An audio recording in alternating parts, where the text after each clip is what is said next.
بھائی آپ کسی موقف پہ پہنچے ہیں مرد اور عورت کی نماز میں جو فرق آپ کہہ رہے تھے، ابھی میں فائنلی کوئی بات نہیں کر رہا. میں نے ابھی اس کے اوپر ابھی تک تو میرا موقف غامدی صاحب کے ساتھ ہے کہ کوئی فرق نہیں ہے. اس کی وجہ یہ ہے کہ بخاری، مسلم، ابو داؤد، ترمذی، نسائی، ابن ماجہ میں عورتوں کے مسائل کے علیحدہ چیپٹرز بنے ہوئے ہیں، لیکن نماز کے مسئلے میں آپ کو کوئی اس طرح کی علیحدہ بائیفرکیشن نظر نہیں آتی. جو روایتیں لے کے آتے ہیں سنن کبری البیہقی سے یا مصنف ابن ابی شیبہ سے لے کے آتے ہیں، وہ روایتیں بھی بڑی کمزور ہیں. سب سے پہلے تو میں محمد علی مرزا صاحب کی اس بات کا جواب دے دوں کہ وہ کہتے ہیں کہ مرد اور عورت کی نماز کے اندر اس لیے فرق معلوم نہیں ہوتا ہے کیونکہ محدثین نے جو باب باندھے ہیں تو وہ باب ایک ہی ہیں، جن میں مرد اور عورت کی نماز کا الگ الگ باب نہیں باندھا گیا. تو اس کا جواب یہ ہے کہ وہ باب الگ الگ اس لیے نہیں ہے، مرد اور عورت کی نماز کے اندر کوئی اجتماعی فرق موجود نہیں ہے، ایک ایک جز میں، اور وہ بھی کسی کسی جز میں فرق ہے، سارے اجزاء میں بھی فرق نہیں ہے. تو اس لیے ایک ہی باب کے اندر احادیث کو ذکر کر دیا جاتا ہے. ورنہ اگر مرد اور عورت کی نماز کے اندر فرق نہیں ہے تو پھر عورت جماعت نہیں کروا سکتی، مرد جماعت کروا سکتا ہے. عورت اذان نہیں دے سکتی، مرد اذان دے سکتا ہے. تو اس لحاظ سے اگر دیکھا جائے تو کچھ نہ کچھ فرق تو ہے، لیکن حدیث جو بنیادی طور پر وہ ایک ہی ہے، صلو رأیتمونی کما اصلی. لیکن یہ بات سمجھ لیں، یہ جو احادیث ہیں یہ کوئی متواتر درجے تک نہیں پہنچی ہوئی. یہ ایسی بھی کچھ احادیث ہیں ان پر جرح موجود ہے، لیکن جس وقت کچھ احادیث ضعیفہ یا کچھ احادیث مل جائیں اور ساتھ امت مسلمہ کا عمل بھی مل جائے، اجماع بھی مل جائے، تو پھر جو ہے وہ عمل مضبوط ہو جاتا ہے، اس میں کوئی گنجائش نہیں رہتی ہے. سب سے پہلا جو فرق ہے وہ ہے تکبیر تحریمہ کے وقت ہاتھ اٹھانا. کہ مرد جس وقت تکبیر تحریمہ کے وقت ہاتھ اٹھائے گا تو کانوں تک بھی اٹھا سکتا ہے، کندھوں تک بھی اٹھا سکتا ہے، کانوں کی لو تک بھی اٹھا سکتا ہے، لیکن جو عورت ہے وہ صرف اپنی چھاتی تک ہاتھ جو ہے وہ اٹھائے گی، وہ اوپر نہیں لے جائے گی. مجمع الزوائد کے اندر اور معجم الکبیر طبرانی کے اندر حدیث ذکر حضرت وائل بن حجر رضی اللہ تعالیٰ عنہ فرماتے ہیں کہ رسول اللہ صلی اللہ علیہ وسلم نے فرمایا، اے وائل، جس وقت تو نماز پڑھ تو تو کانوں تک ہاتھ اٹھا، اور جس وقت عورت نماز پڑھے تو وہ اپنی چھاتی تک ہاتھ اٹھائے گی. تو اس سے یہ معلوم ہوا کہ اس کے اندر تھوڑا سا فرق موجود ہے. دوسرا فرق ہے عورت اور مرد کی نماز کے اندر ہاتھ باندھنے میں فرق ہے.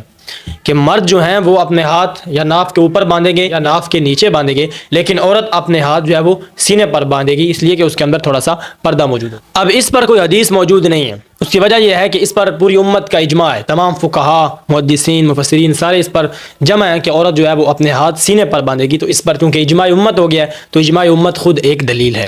اس کے بعد تیسرا فرق یہ ہے کہ عورت جس وقت رکوع کرے گی تو اپنے ہاتھ اور اپنے بازوؤں کو اپنے پیٹ کی طرف سمٹائے گی، جتنا بھی سمٹ سکے وہ خود کو سمٹنے کی کوشش کرے گی. عبد الرزاق میں ذکر کیا گیا ہے، حضرت عطا کا قول ہے، حضرت عطا رحمۃ اللہ علیہ جو کتابی ہیں وہ فرماتے ہیں کہ عورت جس وقت رکوع کرے گی تو اپنے آپ کو سمیٹ کر رکوع کرے گی، اپنے بازوؤں کو سمیٹ کر رکوع کرے گی.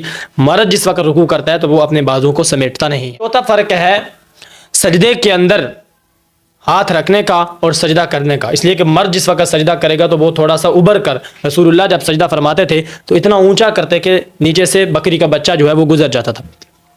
اس کے علاوہ اپنے پاؤں کو رکھنے کا طریقہ بھی رسول اللہ کا کیا ہوتا تھا، اپنی ایڑیوں کو جوڑ لیتے تھے اور اپنے انگلیوں کو نیچے زمین پر کے ساتھ ملا لیتے تھے اور اپنے بازوؤں کو اٹھا لیتے تھے. لیکن عورت کا طریقہ یہ ہے کہ عورت جس وقت سجدہ کرے گی تو عورت اپنے آپ کو بالکل زمین کے ساتھ ملا دے گی اور اپنے پاؤں کو بھی نیچے بچھا دے گی، کھڑا نہیں کرے گی اور اونچا ابھرے گی بھی نہیں، بلکہ زمین کے ساتھ چپک کر اور بازوؤں کو چپکا کر سجدہ کرے. سنن الکبری البیہقی میں حدیث موجود ہے کہ رسول اللہ کے پاس دو عورتیں آئیں تو آپ نے انہیں فرمایا کہ آپ جس وقت سجدہ کرو تو اپنا کچھ حصہ زمین کے ساتھ ملا لیا کرو، اس لیے کہ آپ کا سجدہ مردوں کی سجدے کی طرح نہیں ہے. تو اس سے آخری جو فرق ہے وہ اتحیات کی شکل میں بیٹھنے کا ہے. وہ یہ ہے کہ مرد جس وقت بیٹھتے ہیں تو مرد بالکل کھلے ہو کر بیٹھتے ہیں اور اپنا ایک پاؤں اٹھا کر بیٹھتے ہیں اور دوسرا پاؤں نیچے بچھاتے ہیں.